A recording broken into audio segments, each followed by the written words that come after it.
Ladies and gentlemen, the world just flipped upside down. The same man that they called Hitler, the same man that they said would start World War III, just ended one. In fact, moments ago, President Donald J. Trump, yes, the sitting president of the United States, confirmed what no so-called diplomat could do in decades: a full-scale peace deal between Israel and Hamas. And now the entire planet is reacting. In fact, from Malta's foreign minister nominating him for the Nobel Peace Prize to world leaders scrambling to issue statements, the shockwaves are unstoppable, folks. CNN panels are falling apart live on air. Democrats are hiding from their cameras. And even Europe, yes, Europe is praising Trump's leadership. But this is not all, guys. In fact, the backlash inside the MAGA movement is just as explosive. Some are calling it his greatest achievement. Even, others are saying that it's the ultimate betrayal. And in the middle of it all, the United Nations just dropped a bombshell that no one saw coming. In fact, this isn't just politics anymore. This is biblical. So today I want to break down every second of how President Trump just pulled off the impossible, how the man that they swore was just a dictator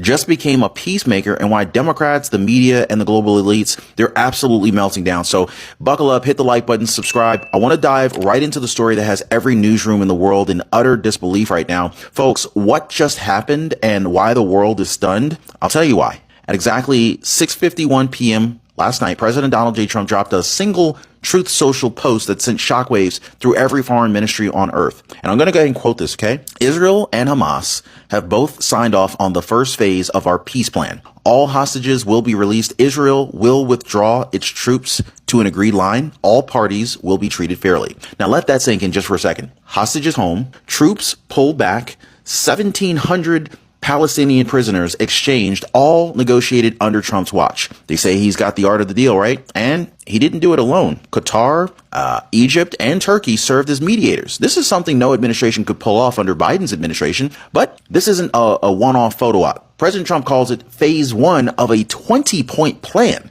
to rebuild trust, expand trade, and stop endless wars in the Middle East. It's diplomacy through strength, not weakness, and it just reestablished America as the deal maker of the planet. So within hours, reactions poured in from every corner of the globe. Israeli Prime Minister Benjamin Netanyahu called it a great day for Israel and for peace. Arab leaders from Cairo to Doha echoed the exact same line: relief, gratitude, and even admiration. And then came the headline that nobody expected. Malta's foreign minister formally nominated President Trump for the 2025 Nobel Peace Prize, citing his decisive leadership in ending regional hostilities. Now, I want you to think about that for a second, okay? A European Union nationally officially crediting Trump for peace. Now, across Europe, conservative and even centrist papers are praising the move, calling it the diplomatic upset of the century. Meanwhile, global markets ticked up, oil prices dipped, and humanitarian groups, they began preparing to move supplies into Gaza for the first time in years. So